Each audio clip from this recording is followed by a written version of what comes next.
Então vamos lá, pessoal, dando sequência então à nossa aula, agora pós-almoço, né? Vamos falar um pouquinho sobre processo de saúde e transtorno mental. A gente já falou de diversas coisas, né? E agora vai falar um pouquinho sobre esses processos. Nós vamos entender que existem vários fatores que influenciam o processo de saúde mental. Vários. E esses fatores nem sempre são identificados prontamente. Às vezes é muito difícil de identificar, porque o ser humano, nós somos extremamente complexos, certo?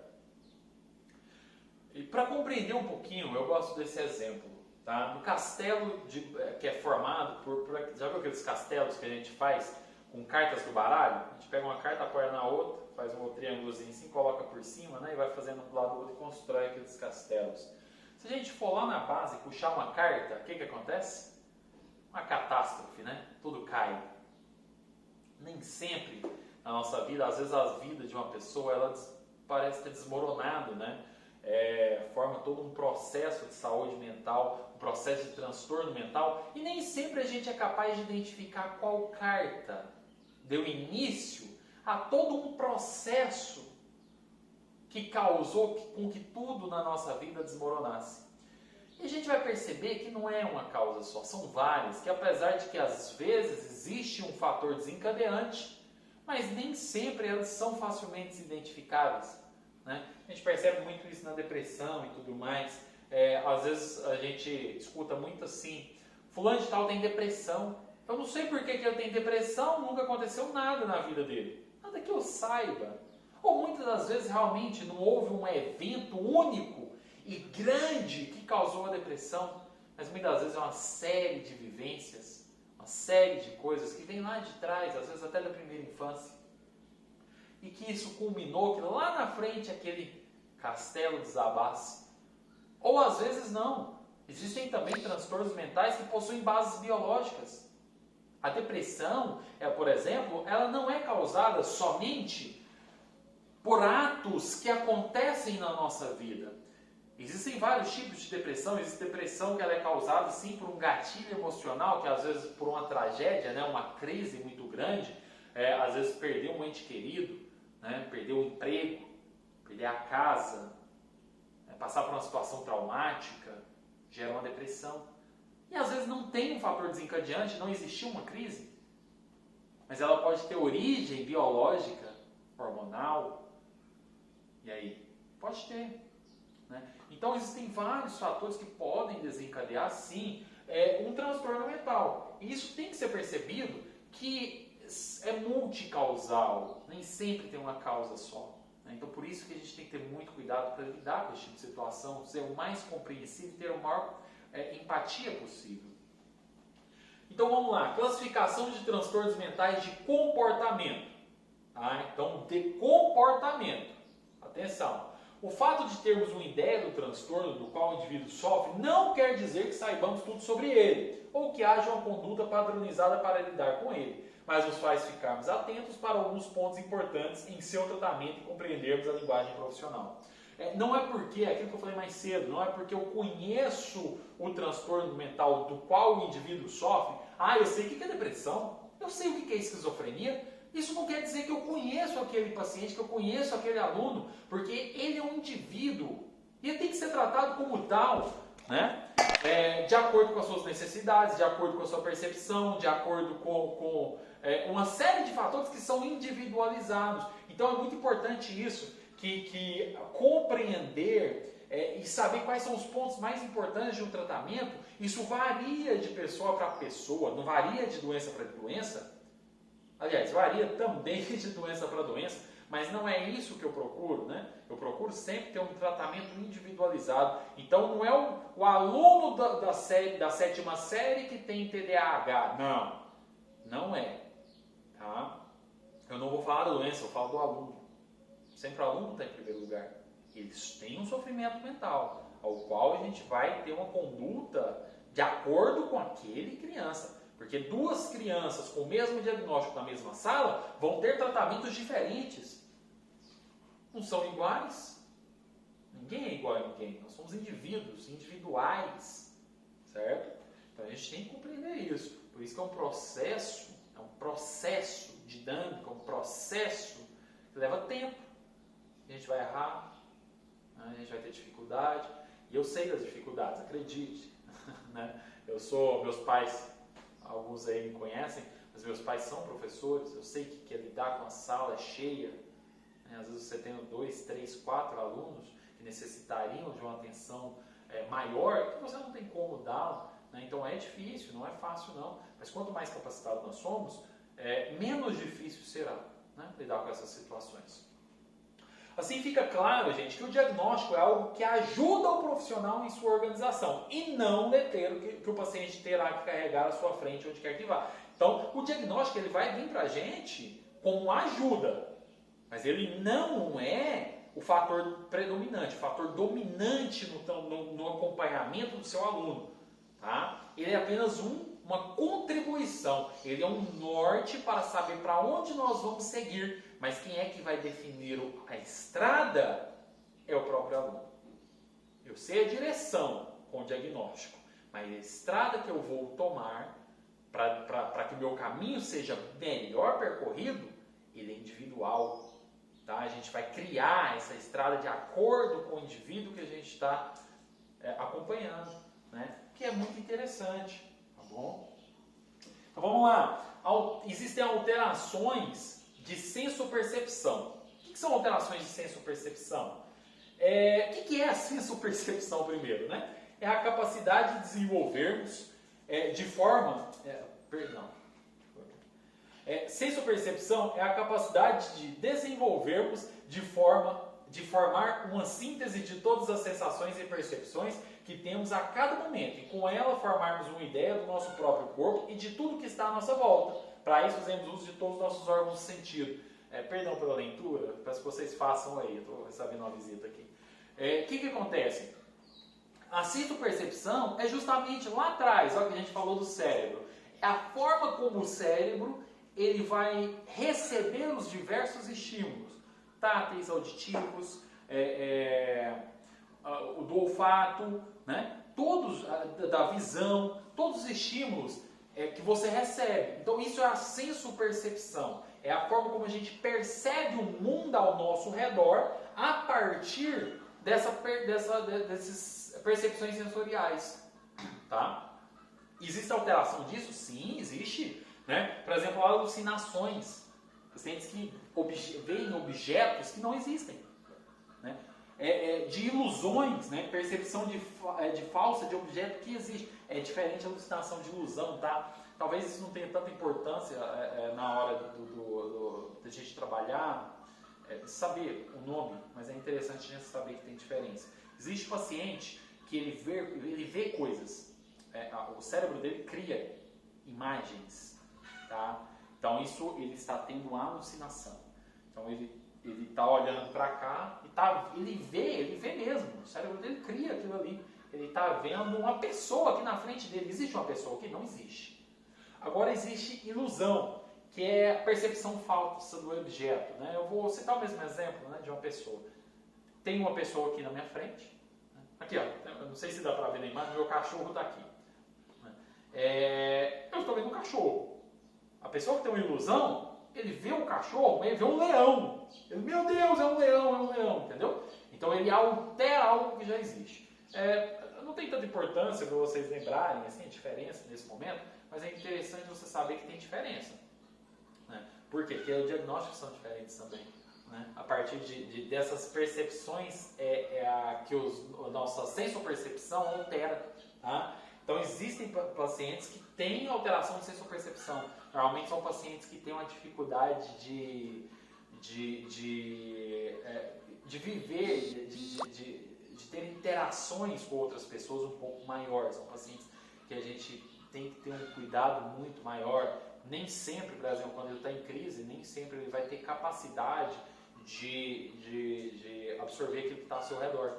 Né? Aqui a gente percebe muito pacientes esquizofrênicos. Tá? Mas o paciente esquizofrênico, gente, tem, como eu falei, ele tem graus diferentes. Né? Então, assim, é bom que a gente entenda isso. Existem também alterações do pensamento.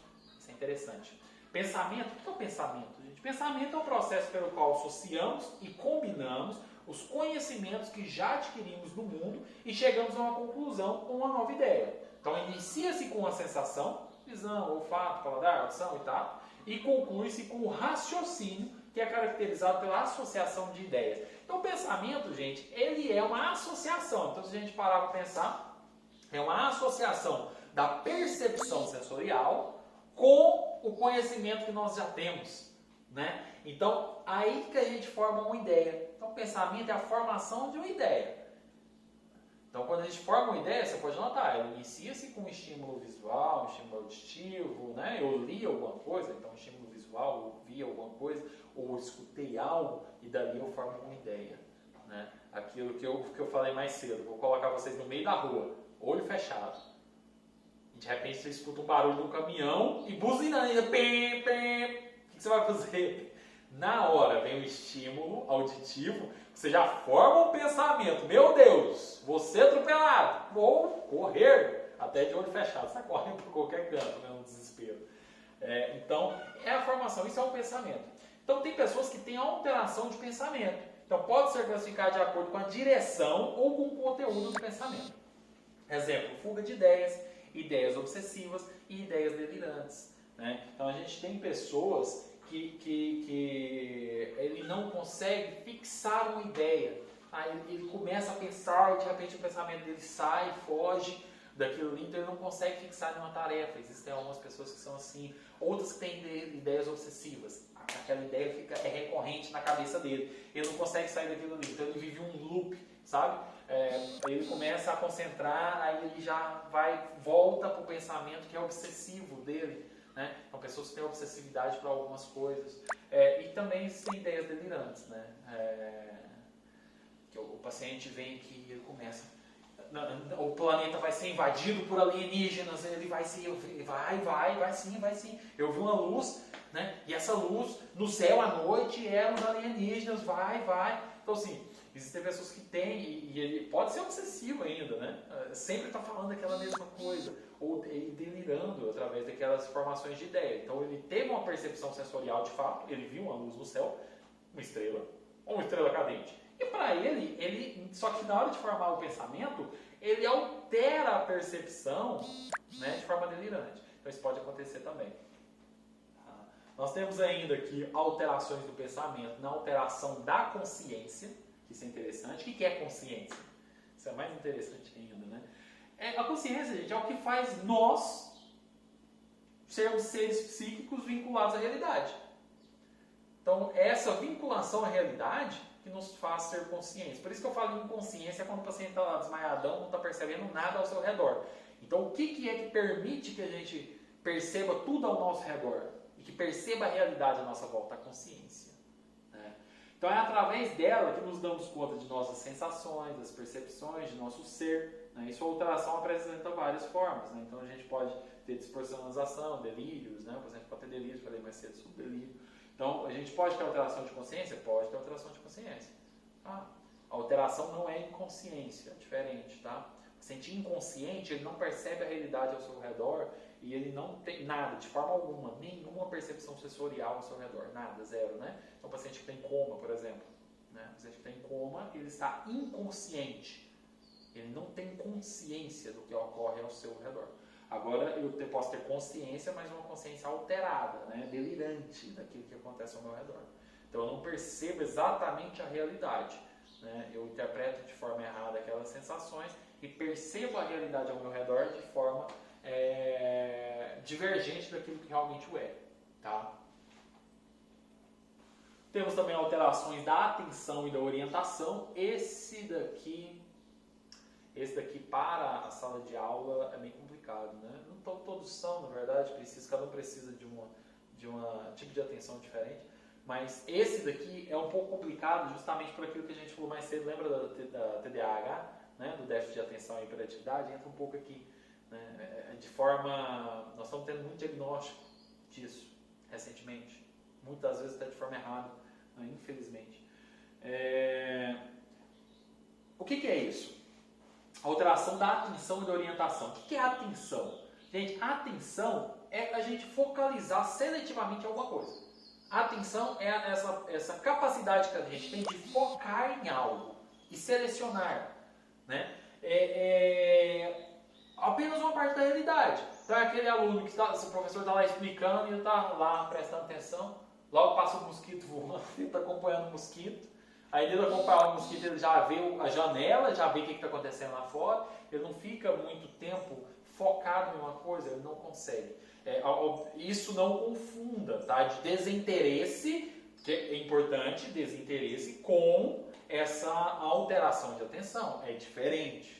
Tá? Então isso tem que ficar bem claro também. Então para que aconteça, gente, é necessário que o indivíduo esteja em estado de alerta, desperto. Então o aluno está lá, opa, hoje mesmo, sábado, né, chuvoso, não sei onde a maioria está nesse momento, mas um sábado chuvoso, tem muitos, né, que estavam escutando eu falar e vai escutando e vai, opa, né, tem uma alteração da atenção porque não está desperto. Então a atenção, ela necessita que eu esteja desperto para que eu tenha, né, que eu tenha essa atenção. Vou mais um slide apenas, tá pessoal, vamos lá? Que é a alteração da memória. Mais uma alteração de pensamento, existe a alteração de memória. Que existe a hipermnésia, que é a alteração em que há clareza excessiva de alguns dados da memória. Eu não sei se eu queria ter não, mas deve ser interessante, né? Existem casos de hipermnésia de pessoas que, se você perguntar há 8 anos atrás, um almoço do dia 28 de novembro, ele sabe a roupa que ele estava usando, a que você estava usando e tudo que aconteceu. Isso é uma alteração, tá? Isso não é normal, não é natural a hipermnésia. É uma alteração no cérebro que inclusive pode trazer algumas dificuldades para o paciente, tá? Isso pode sim. Apesar de parecer ser muito bom, né? Existem alguns casos relatados na literatura bem interessantes, assim, de pessoas que às vezes você colocava, até tem um caso, acho que foi na Inglaterra, cara, todo mundo ficou achando que o cara ia ser um super gênio, né? Justamente devido a ter uma hipermnésia assim, bem acentuada, e ele acabou vindo trabalhar em circo, coitado, acabou assim, não virando muita coisa, virou atração mesmo, porque, por exemplo, você pegasse um baralho para ele, mostrasse aqui rápido, ó, carta por carta, ele te falava todas as cartas em sequências que você mostrou para ele, você passa rapidão aqui para ele, sabe? E ele lembrava, isso é uma hipermnésia, né? Uma alteração de memória por um excesso de clareza nos detalhes. Tá? Então nós temos a amnésia, que essa é mais comum, acho que vocês conhecem, né? É a impossibilidade de recordar total ou parcialmente fatos ocorridos antes do início do transtorno. Então, quando é antes do início do transtorno, a gente chama de amnésia retrógrada, é aquela de filme, né? A pessoa acorda e não lembra de nada que aconteceu para trás. Após o seu início, ou seja, a amnésia anterógrada, que é aquela, por exemplo, acontece, por exemplo, na doença de Parkinson, viajando aqui, gente, perdão, Parkinson não. No Alzheimer, acho que eu tô, né? No Alzheimer, que é o quê? O Alzheimer, geralmente, ele lembra com clareza coisas que aconteceu há 40 anos atrás. Coisas que aconteceu ontem, ele já não lembra. Então, a partir do momento que teve